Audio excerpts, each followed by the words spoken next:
This Roblox player thought he found the perfect job playing a simple Tycoon game. Instead, he unknowingly helped an international crime ring launder $1 million.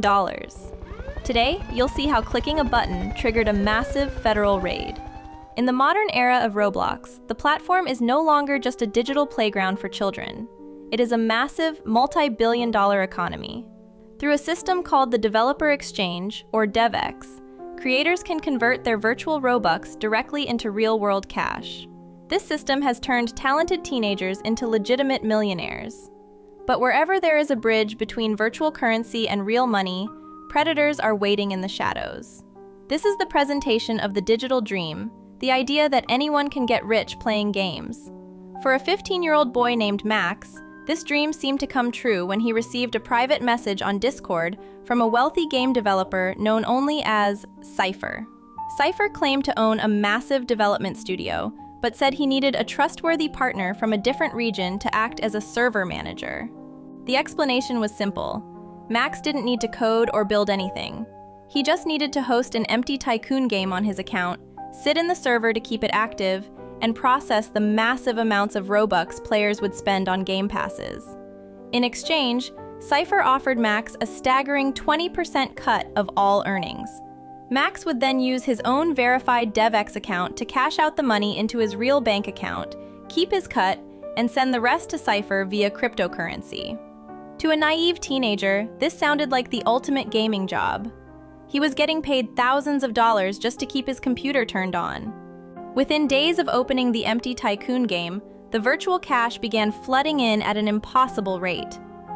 Thousands of anonymous, faceless avatars with random letter usernames were joining the server, immediately purchasing the most expensive, useless game passes, like a glowing sword for 10,000 Robux, and then disconnecting instantly.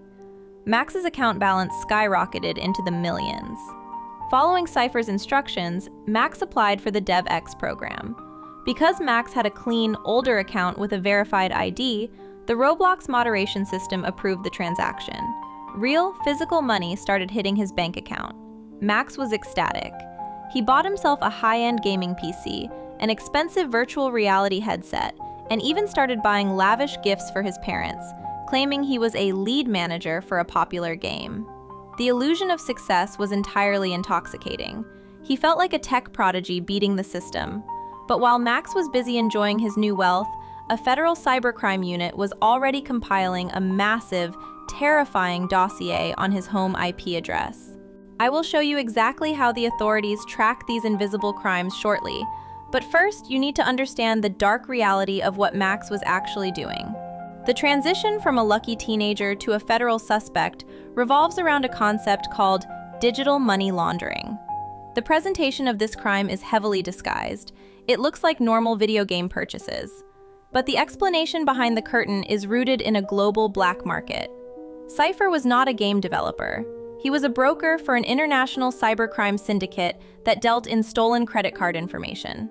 Every day, hackers steal thousands of credit card details, but they cannot simply transfer that stolen money into their own bank accounts without getting caught. They need a washing machine. This is the fact of the operation. The criminals used the stolen credit cards to buy massive amounts of Robux on throwaway accounts. They then sent those throwaway accounts into Max's Tycoon game to buy fake items. The dirty money was transformed into Robux. But Cypher couldn't cash it out himself because his accounts were flagged. That is why he needed Max. Max was what law enforcement calls a money mule. By passing the Robux through Max's legitimate, verified account and cashing it out into an American bank, the money was officially washed. When Max converted that cash into untraceable cryptocurrency and sent it back to Cypher, he was completing an international felony. Max thought he was working a job, but he was actually the central pillar of a massive criminal conspiracy. Eventually, the artificial intelligence systems that monitor financial fraud began to catch up. When hundreds of stolen credit cards are reported as compromised by their real owners, the banks issue chargebacks. The automated systems traced all these fraudulent purchases back to one single source: Max's empty Tycoon game. The presentation of the collapse was silent but rapid. One afternoon, Max tried to log into his Roblox account and was met with a harsh red screen. His account was permanently terminated for unauthorized financial transactions. Panicking, Max immediately opened Discord to message Cypher. But Cypher's account was gone. The server was deleted. The chat history was entirely wiped. Max was left completely alone in the dark. He pacing his room, sweating, realizing that he had just lost his primary source of income and his favorite game account. However, he told himself that at least he still had his gaming PC and the money he had already saved. He assumed that a banned Roblox account was the absolute worst thing that could happen to him. He had absolutely no idea that the real-world consequences were already pulling into his neighborhood. At 6 a.m. on a Tuesday, the physical world violently collided with Max's digital fantasy. A loud, echoing boom shook his entire house as the front door was battered open. Max woke up to the sound of heavy boots rushing up his stairs. It wasn't local police. It was a specialized, federal cyber task force. Armed agents stormed into his bedroom, screaming at him to step away from the desk. They immediately confiscated his new gaming PC, his phone, his hard drives, and even his router. Max's parents were completely paralyzed with shock, standing in the hallway as their son was read his rights. The lead investigator looked at the terrified teenager and laid out the crushing reality. We tracked over $1 million of stolen funds directly to your bank account. You aren't a game developer, son. You are the primary suspect in an international money laundering ring. Because Max was a minor and fully cooperated, he narrowly avoided a long prison sentence.